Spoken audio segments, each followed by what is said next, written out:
एक बार एक साधु से एक सम्राट बहुत प्रभावित हो गया। जापान की घटना है। सम्राट निकलता था रात अपने घोड़े पर सवार होकर अपने राज्य का चक्कर लगाने। रोज देखता था इस साधु को एक वृक्ष के नीचे बैठा मस्त, कभी बांसुरी बजाता साधु, कभी नाचता साधु, कभी गुनगुनाता गीत, कभी चुपचाप बैठा रहता आकाश के तारों को देखता। सम्राट जब भी उसके पास से निकलता अपने घोड़े पर सवार होकर तो हर बार रुक जाता। क्षण भर उसकी छवि देखे बिना ना रहा जाता। क्षण भर उसकी मस्ती को चखता और फिर वहां से चला जाता।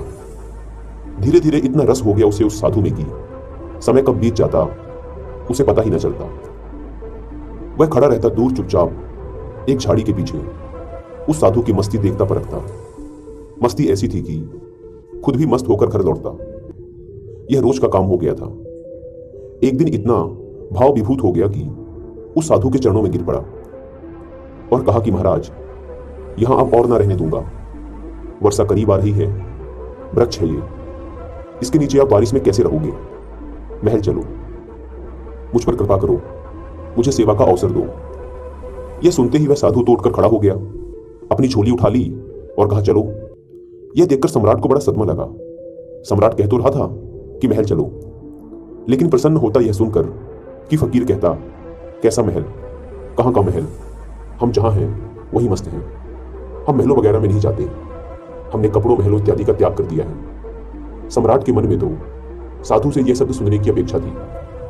अगर साधु ने ऐसा कहा होता तो सम्राट उसके पैरों पर गिरकर कुछ और विनती कर लेता, लेकिन साधु तुरंत चलने को तैयार हो गया तो सम्राट थोड़ा सदमे में आ गया। उसने सोचा कहीं मैंने कुछ गलती तो नहीं कर दी, इस आदमी ने मेरे साथ कोई चालबाजी तो नहीं की, यह कोई महल में ही घुसने की तरकीब तो नहीं है कि यहां बैठकर बांसुरी बजाता रहा, बजाता ही रहा, बजाता ही रहा। यह कहीं मेरे ऊपर ही तो जाल नहीं फेंक रहा था? कहीं यह सिर्फ कांटा ही तो नहीं था मछली को फांसने का? फालतू ही चक्कर में पड़ा। अब तो कुछ कह भी नहीं सकता। इसने एक मौका भी तो नहीं दिया। इसने यह भी तो ना कहा एक बार कि नहीं नहीं, मैं बहुत मजे में हूं, क्या बारिश क्या सर्दी, हमारे लिए सब एक है। सम्राट ने सोचा क्या साधु है ये? आराम की बात आते ही तुरंत हाँ बोल दी। सम्राट के मन का सारा भाव ही खत्म हो गया। सम्राट यह सब सोच ही रहा था कि वह साधु तब तक सम्राट के घोड़े पर चढ़कर बैठ गया। सम्राट को जिंदगी में पहली बार पैदल चलना पड़ा, जबकि वह साधु बड़े मजे से घोड़े पर बैठकर जा रहा था। सम्राट के दिल को बड़ी चोट लगी कि यह तो मैंने बड़ी जल्दबाजी कर दी, बहुत बड़ी गलती हो गई। लेकिन सम्राट अब अपनी बात से पलट भी नहीं सकता था, अपने वचन का पक्का जो था। सम्राट ने सोचा अब यह पड़ा रहेगा महल में, इतने लोग पड़े हैं और अब यह भी पड़ा रहेगा। लेकिन सम्राट के मन में उस साधु के लिए सम्मान खत्म हो चुका था। साधु तो महल में जाकर रहने लगा, पर सम्राट को दिन प्रतिदिन कष्ट बढ़ने लगा, क्योंकि साधु ऐसी मस्ती में रहता था। जब यही साधु उस वृक्ष के नीचे मस्त रहता था तो सम्राट के मन में उसके लिए आदर पैदा होता था कि वाह कैसा गजब का त्यागी है। साधु तो वृक्ष के नीचे भी बांसुरी ही बजाता था और महल में आकर भी वह बांसुरी ही बजाता था, लेकिन अब वह मखमल के गद्दों में बैठकर बांसुरी बजाता था।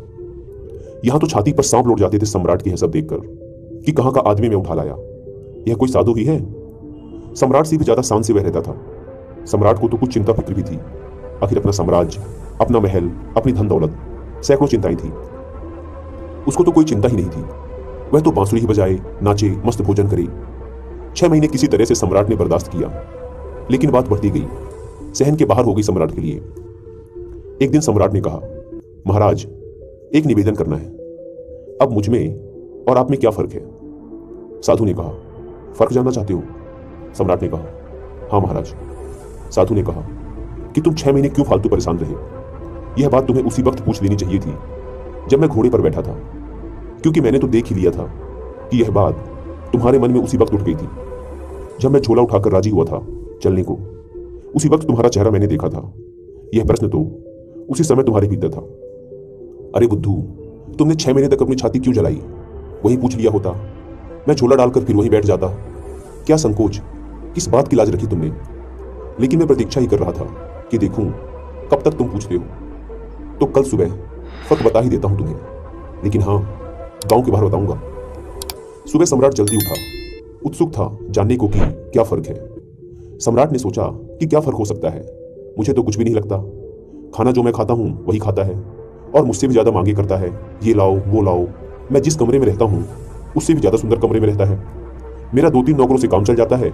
यह पूरे दिन 15-20 को उलझाए रखता है। इसकी ज़रूरतों को कोई अंत ही नहीं, मांगे ही चला जाता है। कपड़े शानदार पहनता है कि मुझे कोई देखे तो समझे कि मैं कोई मंत्री इत्यादि हूँ। यह खुद ही इस महल का सम्राट मालूम पड़ता है। कम से कम महल के बाकी लोग मुझसे डरते तो हैं। इसकी आंखों में तो डर नाम की कोई चीज ही नहीं है। बस पूरे दिन बिना किसी चिंता के मस्त बांसुरी बजाता रहता है। अब देखूं तो आज क्या फर्क बतलाता है। सम्राट पहुंच गया सुबह सुबह साधु के कमरे में। वहां जाकर देखा तो वह साधु वही पुराने कपड़े पहने हुए जो वह उस वृक्ष के नीचे पहनकर बैठता था। एक हाथ में अपना झोला व दूसरे हाथ में बांसुरी लिए तैयार खड़ा था। सम्राट ने कहा, चले महाराज। दोनों महल के बाहर निकल आए। चलते चलते गांव की नदी पार हो गई। कुछ देर बाद वे गांव के बाहर आ गए। सम्राट ने पूछा, अभी और कितना चलना है? साधु ने कहा, बस कुछ देर और। चलते चलते सुबह से दोपहर हो गई। सम्राट ने कहा, बस अब और आगे नहीं, जो भी कहना है यही कह दो। साधु ने कहा, मैं तो आगे चलता हूं, तुम चलते हो कि नहीं? सम्राट ने कहा, मैं कैसे चल सकता हूं? मेरा महल, मेरी बीवी, मेरे बच्चे, मेरी धन दौलत सब कुछ मुझसे जुड़े हुए हैं। मैं तुम्हारी तरह फकीर थोड़े ना हूं जिसे किसी बात की कोई चिंता नहीं है। साधु ने कहा, बस यही फर्क है तुम में और मुझ में। मैं कहीं भी जा सकता हूं, तुम नहीं जा सकते। मैं हर परिस्थिति में खुश रह सकता हूं, लेकिन तुम नहीं। जब मैं उस वृक्ष के नीचे रहता था तब भी मस्ती से रहता था और अपनी जिंदगी के एक एक पल को जीता था। जब मैं महल चला गया तब मैंने वहां भी अपने इस अनमोल जीवन के एक एक क्षण को पूरी मस्ती और खुशी के साथ जिया। अब जब मैं कहीं और चला जाऊंगा तब भी ऐसे ही जीऊंगा। हम जहां जिस वक्त रहते हैं पूरी तरीके से वहीं रहते हैं। हम ना तो अपने बीते हुए कल के बारे में सोचकर पश्चाताप करते और ना ही भविष्य की चिंता करके अपने वर्तमान को खराब करते। हम तो बस आज में जीते हैं, क्योंकि हम समझ चुके हैं कि जीवन तो आज में है, अभी इसी पल को जीने में है। बस यही छोटा सा फर्क है तुम में और मुझ में कि तुम्हें परिस्थितियां चलाती हैं और हम परिस्थितियों को चलाते हैं। तुम खुश रहोगे या दुखी या तुम्हारे आसपास होने वाली घटनाओं पर निर्भर करता है, लेकिन हमारे लिए ये घटनाएं जिंदगी के सफर का एक हिस्सा मात्र हैं। अचानक सम्राट को महसूस हुआ कि अरे, यह मैंने क्या कर दिया। इतने अद्भुत आदमी को गंवा दिया। 6 महीने इसके साथ सत्संग भी न कर पाया।